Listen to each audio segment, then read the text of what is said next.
Attention! This makes absolutely no sense. Ladies and gentlemen, this is Zander's Facts.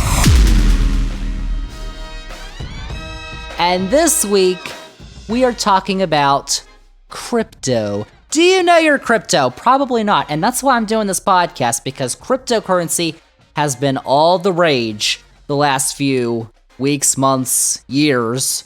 But you probably don't know much about it. You're like, what is this thing? I have no clue.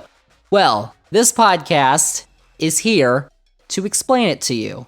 This week, we are taking a look at all the nitty-gritty stuff about cryptocurrency. For the last few years, it has been the craze online in the real world, and you've probably gotten swept up in all the mania. Maybe. You might have some crypto, like Zander, because to be fully honest, full disclosure, I do own a bit of crypto myself. I am kind of an expert. I currently own, take a look at this, a whopping 0.000391 bitcoins. So, I mean, I don't want to brag, but I'm a little bit of an expert. Zander's spreading lies. So, I'm not actually an expert, but I did a bunch of research on crypto, which I am going to share with you on this podcast so that I know you know all about crypto. So let's do it. Let's break down everything you need to know about crypto as someone who is not nerdy, geeky, internet, crypto, data, techie, nerdy, crazy. What do you say? If you're not like that, this podcast is for you. Let's learn about crypto together. Let's do that. And let's start with a basic question. What is a cryptocurrency? Because you've heard of crypto, you heard of cryptocurrency, but you may not know what the definition is. So according to NerdWallet, which is a pretty reputable source, as facts. According to NerdWallet, quote, a cryptocurrency or crypto is a digital asset, a digital or virtual currency that can circulate without the need for a central monetary authority such as a government or bank. Instead, cryptocurrencies are created using cryptographic techniques that enable people to buy, sell, or trade them securely, unquote, and transaction and ownership data is stored in a digital ledger, which is typically known as a blockchain, which is a distributed ledger technology. You've probably heard of blockchain. You're like, what in the world is a blockchain? That's what a blockchain is. The blockchain stores all records of transactions and crypto ownership, which is basically the only real big regulation of crypto right now, as the blockchain is the only thing that prevents copies of crypto actually being made, because the government or these different banks don't control the crypto. These blockchains do, basically. And in order for the people who come up with these crypto coins to have them verifiable so that people will actually buy them because they want it to be a smart asset, smart investment, they make sure that they have these blockchains, which have security, which makes sure they are reliable and verified. So there you go. Good to know. But even compared to other financial investments like stocks, crypto is seen as having higher price volatility and higher risk. And it's also a lot newer of a phenomenon. Like Bitcoin, you all know Bitcoin, that's the largest cryptocurrency that's out there, came out in 2009. That was, it's hard to believe, but that was 13 years ago. But, thinking about stocks, bonds, all that stuff, that's minuscule, 13 years. Bitcoin was the first modern cryptocurrency when that was 2009. And since then, there are now nearly 20,000 separate crypto coins that are traded publicly. So there's Bitcoin, and then there's thousands of others that we've never heard of. But they're out there. And each individual unit of a cryptocurrency is a coin or a token. That's what it's called, which can be used for any number of things depending on the crypto. Like some can be used to exchange for goods and services, like an actual currency, like a dollar or a euro or whatever.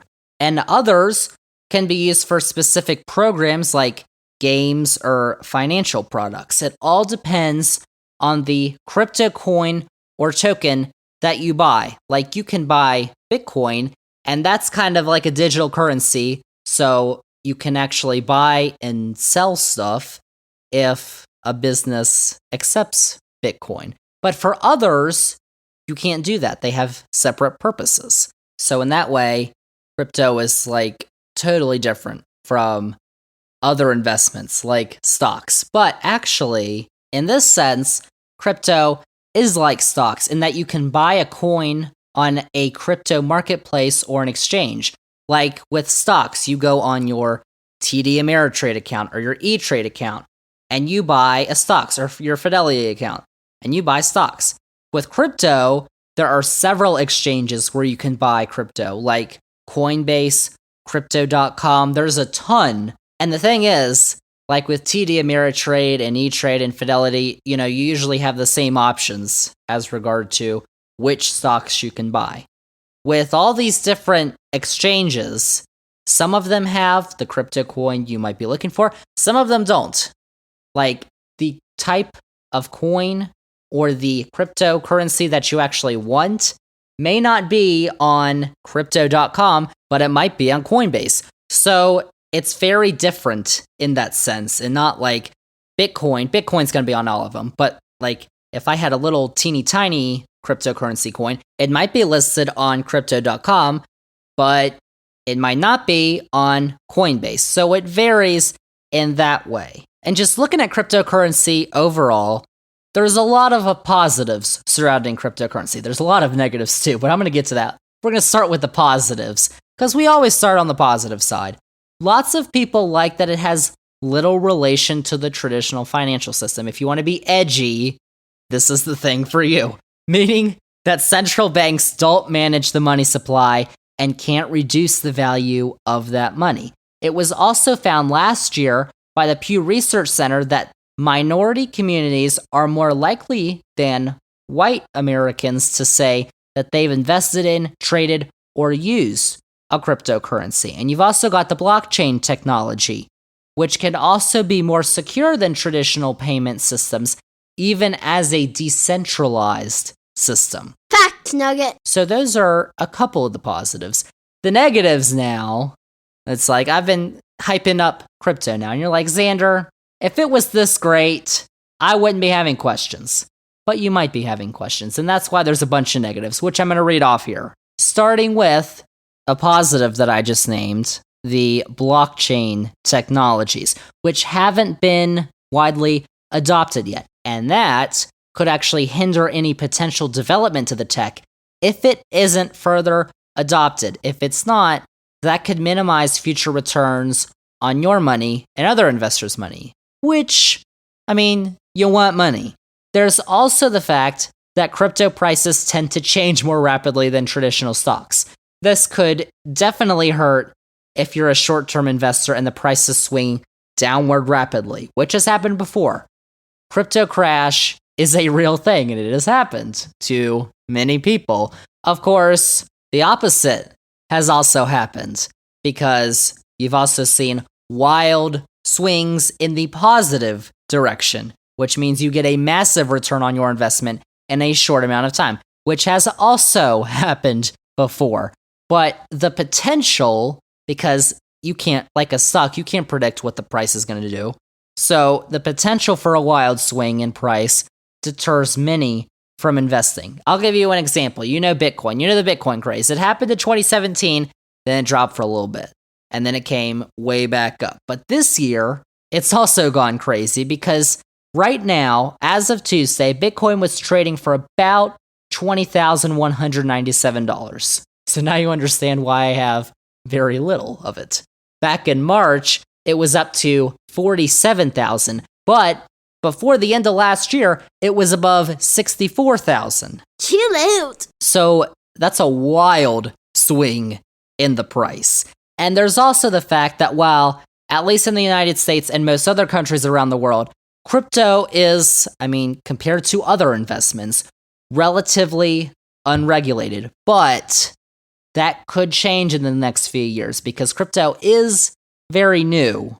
And there's been a lot of cryptocurrencies, different crypto coins, that have come out in the last few years. So governments are, they're not saying do what you want. They're looking at it right now and basically like, what are we going to do with this? That's the approach they're taking right now. So that could change in the next few years. But then there's all those negatives. But a huge deterrence to crypto may be its impact on the environment, which is very important for listening to this podcast because we have talked about the environment, pollution, green energy a ton on this podcast. There's several episodes I could refer to you in the past that we have done on those topics. But in order to provide and confirm transactions as well as provide security, many cryptocurrencies, most notably Bitcoin, need to mine. Now, I'm not talking about going into an actual mine and start digging, because that wouldn't make any sense. But crypto mining is the process of getting new crypto coins that are bought and sold by users. And that is done not by going into a coal mine. Are you sure? But it is done by a process described as proof of work, which allows users to validate cryptocurrency transactions by solving a complex math problem on a computer, not in the wilderness, in the comfort of your own home. Or probably not, because I'm not talking about like 2 plus 2 to the 5th power divided by n squared. I'm not talking about that. I'm talking about crazy computer math stuff. Like, it takes an absolutely insane amount of energy and power to mine crypto on your computer. So the computer is basically running programs which are trying to solve the problem. Like, we couldn't do this as average humans. 2 plus 2 is not the problem. So the more power that the computer has, the greater chance that a transaction is going to be validated. However, that computer needs a lot of power. And the normal crypto buyer and seller doesn't need to do this. You don't need to have this crazy computer running these math problems to buy crypto. This is only for the crypto to become actually available to you to buy so that it's put on the Coinbase. You can download the crypto app or Coinbase or whatever and just say, I want to buy this, and you'll have it. But crypto mining is for creating the cryptocurrency. And that takes a lot of energy. And that has created a problem because it was estimated by the University of Cambridge that Bitcoin generates 132.48 terawatt hours annually of energy, which surpass the entire annual energy usage of the country of Norway in 2020 at 123 terawatt hours. So China saw this problem and bans crypto mining last year. But of course, China is not the only country in the world, so that has shifted a bunch of the strain on the United States, which now accounts for 34.5% of the world's crypto mining, which results in 40 billion pounds, billion with a B, of carbon dioxide being produced by US Bitcoin mining. That's a lot of numbers. That is a lot. And as we know from previous podcasts, you'd have carbon dioxide in the air, but a ton of it like that is not a good thing. So Bitcoin mining is using a ton of energy, and that is resulting in more carbon dioxide and pollution in the air, which is bad. Now, this isn't the process for all cryptocurrencies, but it is for the majority of them. However, there are a couple of alternatives to proof of work that don't produce as much pollution or require as much of a strain on resources. Those include proof of stake, which is not the food, but it doesn't use as much energy, but it has been criticized for systemic inequities, so that might not be too good. But there's also proof of burn, which does not mean actually burning something. Like, we're not actually mining, we're not actually burning something, but it does involve removing coins from circulation. So the more coins that you burn, the faster you mine. And it was created specifically to address environmental concerns, but it's only been taken up by one major cryptocurrency so far, which is Slimcoin. Shout out, because you can buy that currently at 3 cents. So, how about that? But you've also got proof of capacity and proof of elapsed time, which are both meant to cut down on any environmental negatives.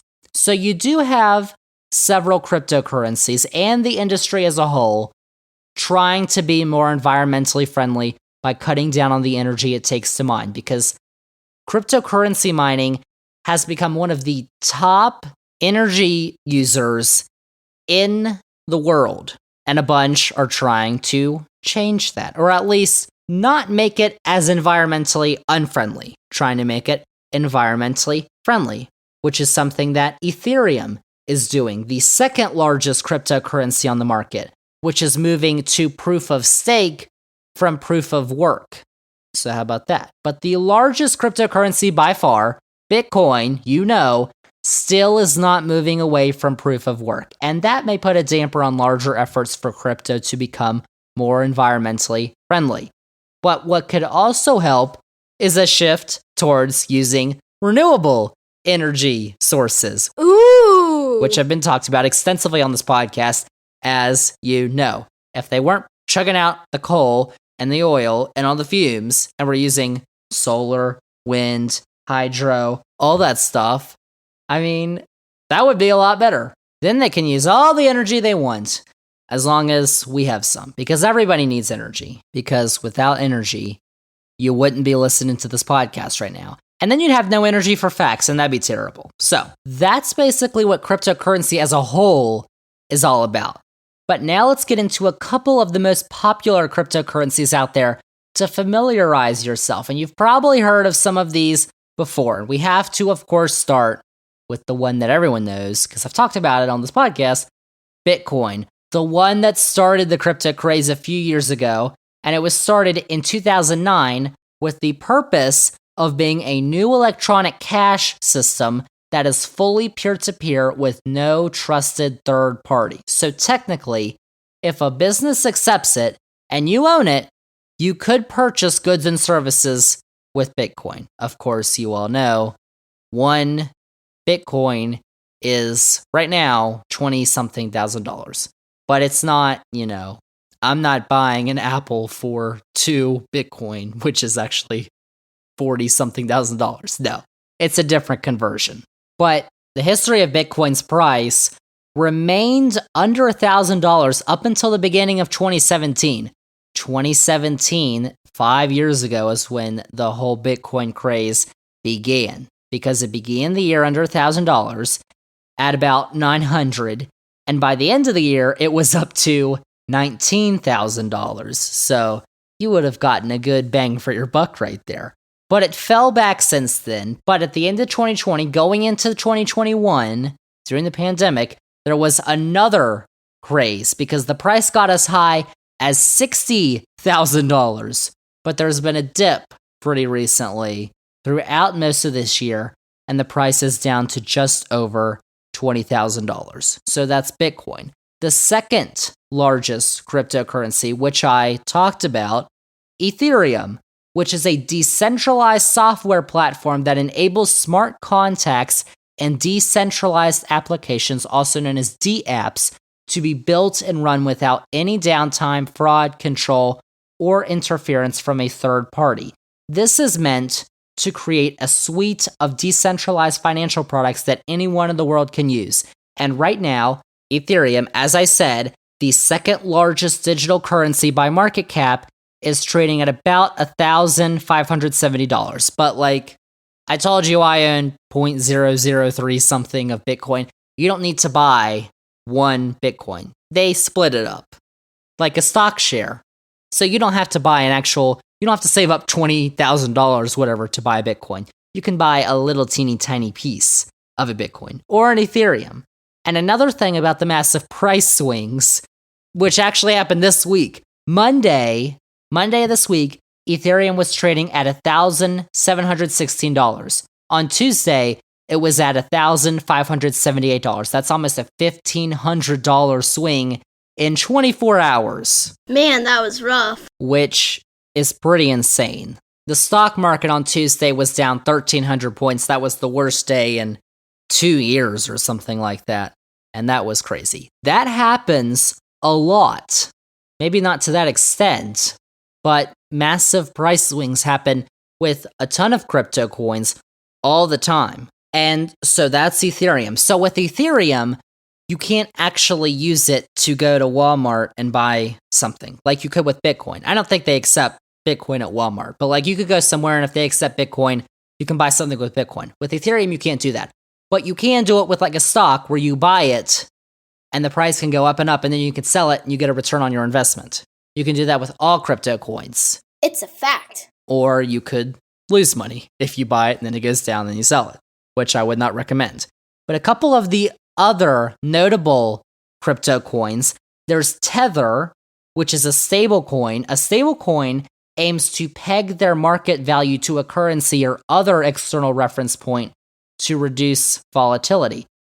Stable coins, there's a bunch of stable coins. Tether's just probably the most notable one. There's even a USD coin, a US dollar coin, which actually pegs its price to the US dollar. And it does that by using fiat collateralized reserves, meaning it holds an amount of fiat currency equal to the amount of USD coin in circulation, which is, you can buy USD coin as a cryptocurrency. How about that?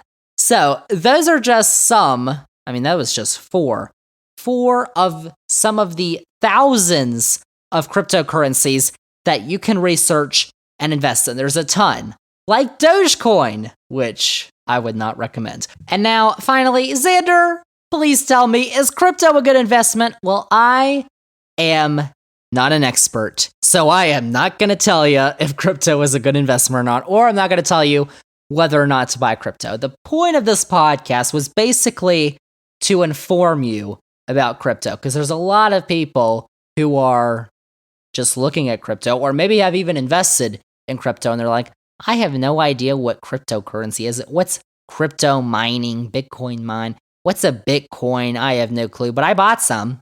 Well, if you're going to buy some, you should probably know what it is. First off, you should probably know what cryptocurrency is, and then what Bitcoin is and what you can use it for.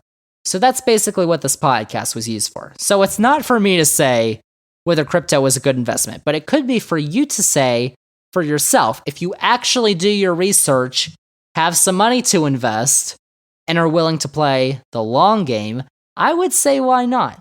It also might not hurt too bad if you invest in like 1/100th or 1,000th of a Bitcoin, which I have, which did not cost very much money to see it not do so well very recently, but that's another story. But the thing is, crypto is a growing investment product for many in the United States and around the world, especially after Bitcoin exploded in popularity in 2017. And you might be thinking about it, especially after if you own some stock and Tuesday was a rough day for you. But you need to make sure that you actually know what you're doing. And that is good financial advice from Zander on Zander's Facts. Debatable. So there you go with cryptocurrency. But I did have one more question regarding cryptocurrency. I was like, there are over 20,000 cryptocurrencies out there. Why don't I have my own cryptocurrency? So I asked the Google machine, can you actually make your own cryptocurrency? And the answer that I found was yes, you can. You can make your own crypto. I got so excited. I was like, well, of course I'm going to make my own cryptocurrency. I can call it Zander Coin, Fact Coin, ZF Coin, Zander's Facts Coin. I could name it all kinds of things. I could promote the podcast. You could own a piece of the podcast, Zander's Facts Coin. But then, so the answer was yes. Then I went a little deeper into the Google machine and found some reliable sources. And I saw that you can make your own cryptocurrency, but it usually takes an average of $10,000 to $30,000 to start a cryptocurrency. So, whoops. Then I was like, do I really need my own cryptocurrency? And at that price point, I decided the answer was a unilateral no. So that was kind of sad. But if you wanted to start your own crypto coin, you could. I'm just saying. So Zander's not going to do that for a while until Zander's Facts podcast goes crazy and he starts getting the big bucks. But if you wanted to do that, if you've got a couple thou that you want to throw out there, you could start your own Zander's Facts coin. I'm just saying. So there you go. So all of that is the lowdown on what you need to know about crypto. So now you can invest responsibly like Zander, maybe. Do I invest responsibly? Hopefully. Because if I don't, this would be a bad podcast. But I'm not telling you one way or another, you should invest in crypto. Oh no, you shouldn't invest in crypto. I'm saying those are the facts regarding cryptocurrency. Do your own research, make your own decisions. It's your money. And if you wanted to share it with Zander's Facts, I wouldn't be against that. If you made some money off crypto. Get that dough. I mean, it's only fair. So there you go. Cryptocurrency. Now you know your crypto. The caravan of mostly Central American immigrants is now in the Mexican city of Oaxaca.